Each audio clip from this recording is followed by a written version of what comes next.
Komisi Perlindungan Anak Indonesia atau KPAI mendorong percepatan penanganan kasus tewasnya seorang santri di pesantren Kediri, Jawa Timur. Ya, KPAI juga mengingatkan pentingnya pemenuhan hak-hak anak yang berkonflik dengan hukum tersebut.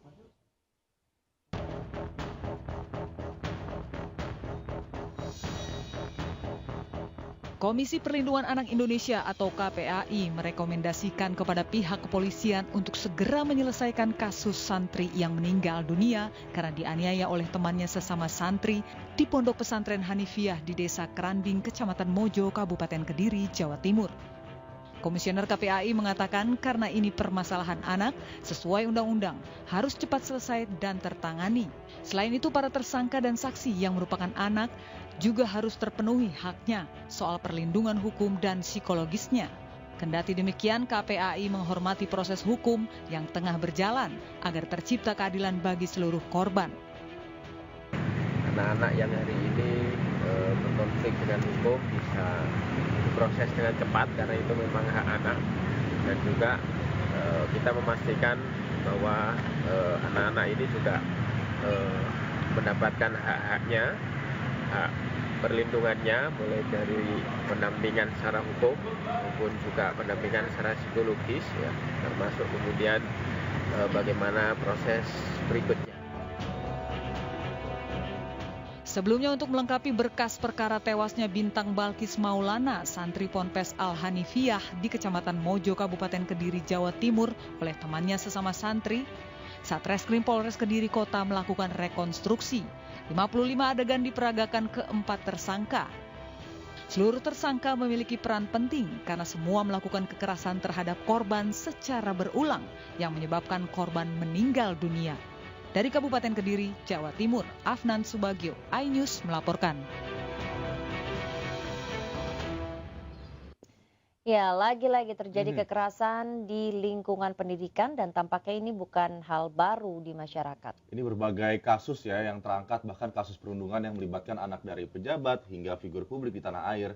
Bahkan belakangan ada sikap agresif dari dalam tanda kutip geng sekolah yang kian parah hingga menyebabkan trauma dan luka bagi korbannya itu. Ya, apa sebenarnya yang terjadi? Kami akan membahasnya pagi ini dengan pengamat pendidikan Indra Karismiaji dan juga Komisioner KPAI, Ibu Diah Puspitarini. Selamat pagi Mas Indra dan Mbak Diah. Selamat pagi, Mas Aldi dan Mbak Nabila. Ke Mas Indra dulu ya. Mas Indra, ini kita bicara soal anak yang kemudian jadi tersangka akibat kasus perundungan kekerasan yang terjadi di sekolah. Kayaknya makin kesini makin sering aja kita lihat ada aksi-aksi kekerasan seperti ini begitu yang mengakibatkan kemudian anaknya ini yang menjadi pelaku mendapatkan hukuman secara pidana gitu, hukuman formal. Bagaimana Mas Indra?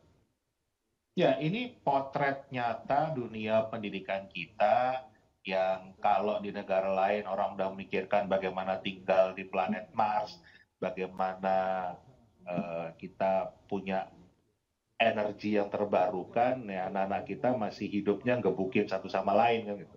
Masih sangat biadab sekali.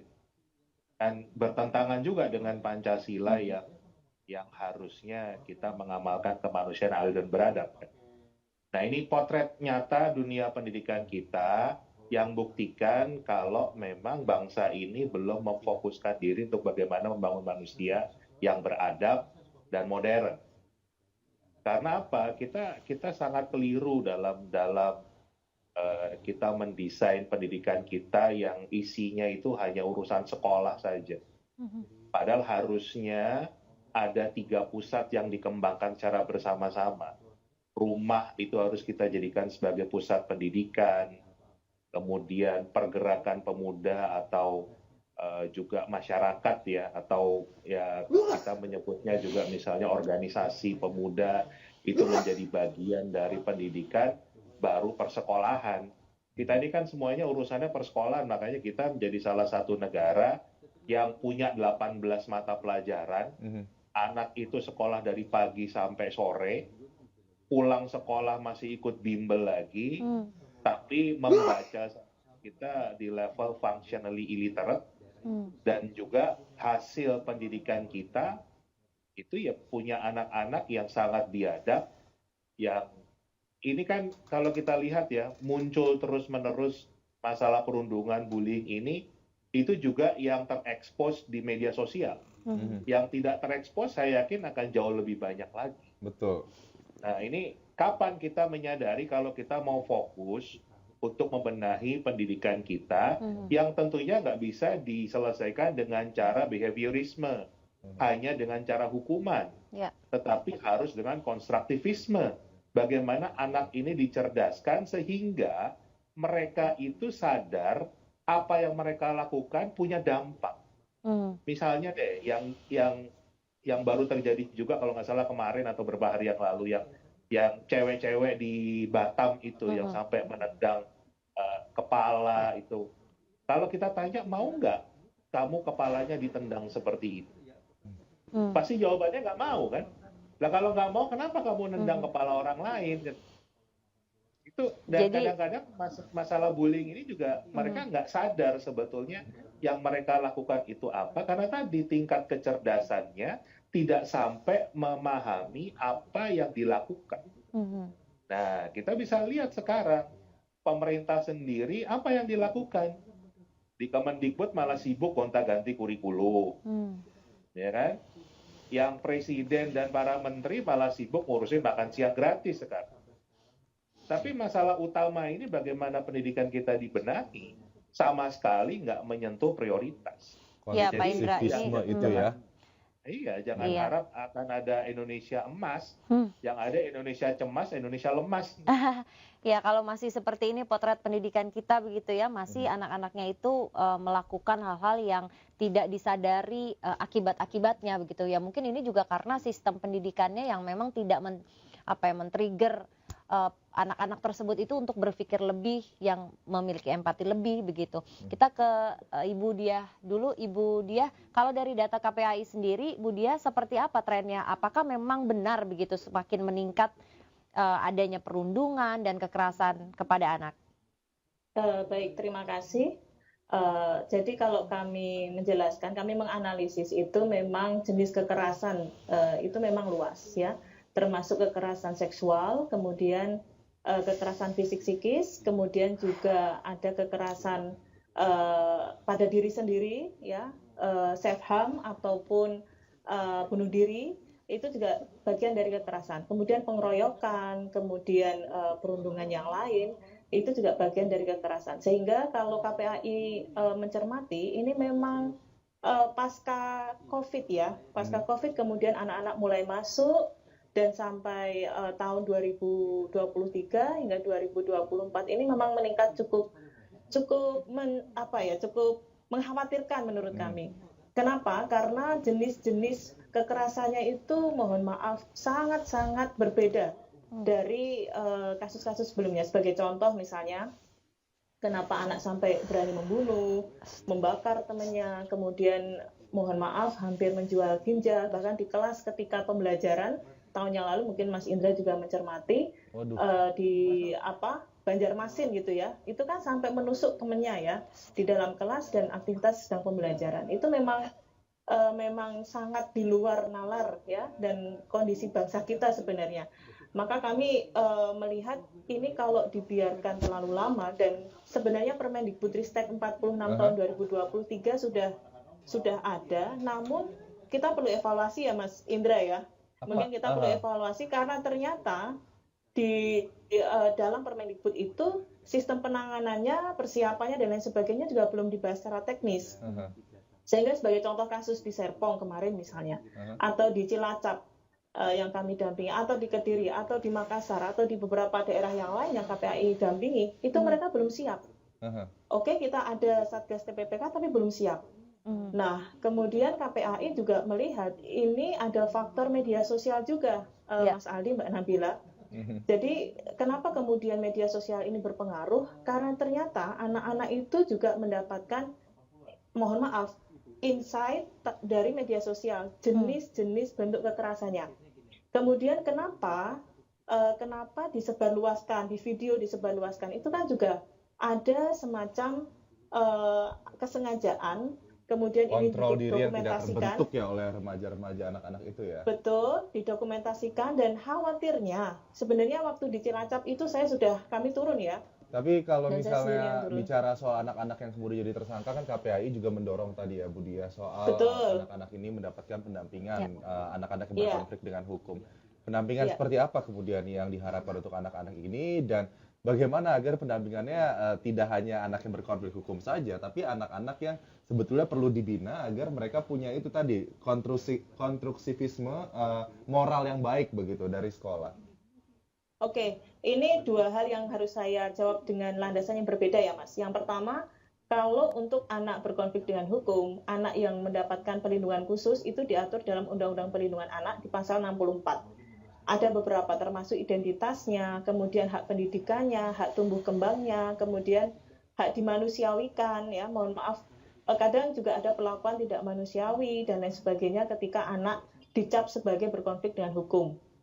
Kemudian juga hak kesehatan dan lain sebagainya. Itu diatur di Undang-Undang Perlindungan Anak pasal 64. Kemudian kalau ini sampai putusan ya, mohon maaf kalau hak pendidikan itu sampai putusan, kemudian nanti juga ketika misal sampai di LPKA pun juga harus dipastikan anak-anak tetap mendapatkan pendidikan. Nah, kemudian kalau untuk pencegahan itu sebenarnya masuk di Permendikbud Ristek 46 2023 dan juga Permen nomor 78 tahun 2021 tentang pelindungan khusus anak. Jadi ada satu yang namanya pencegahan itu juga promotif, preventif ya, mengkampanyekan, kemudian juga melakukan kebijakan, membuat kebijakan baik di sekolah yang memang bagaimana agar anak-anak terhindar dari kekerasan. Kemudian yang kedua itu juga ada penanganan. Nah, yang ketiga rehabilitasi. Ini penting, mohon maaf. Beberapa kasus kekerasan itu anak korban harus disiapkan mental dan juga lingkungan kelasnya ya, agar ketika nanti masuk sekolah kembali itu tidak dibully. Nah, di beberapa kasus anak-anak korban kekerasan fisik psikis ini mereka sudah lama tidak sekolah karena penyembuhan, kemudian begitu masuk teman-temannya membuli nih, gitu ya. Jadi anaknya udah takut lagi. Nah, kemudian yang dalam penanganan itu juga harus dipastikan anak-anak satu kelas, baik anak teman anak teman ABH, anak berkonflik dengan hukum, atau teman anak korban kekerasan itu juga harus disiapkan. Jadi memang harus ada pendampingan psikologis.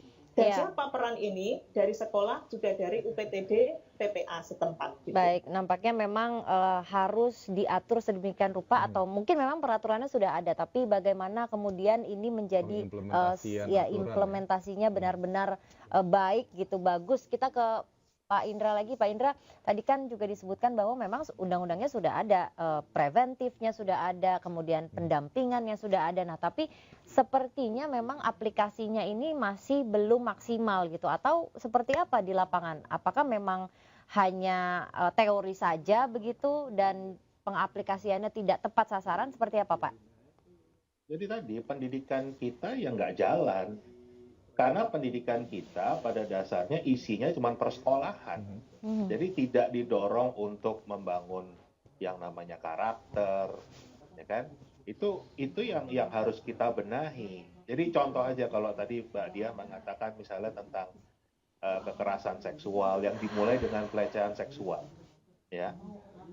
Itu mayoritas anak-anak kita itu nggak tahu yang namanya catcalling. Itu adalah bagian dari pelecehan seksual. Itu sesederhana itu loh. Jadi mereka berpikir yang namanya catcalling itu adalah satu hal yang wajar. Nah, itu kan bagian dari pendidikan. Nah, pendidikannya itu kita juga nggak bisa seperti sekarang mindsetnya adalah outsourcing.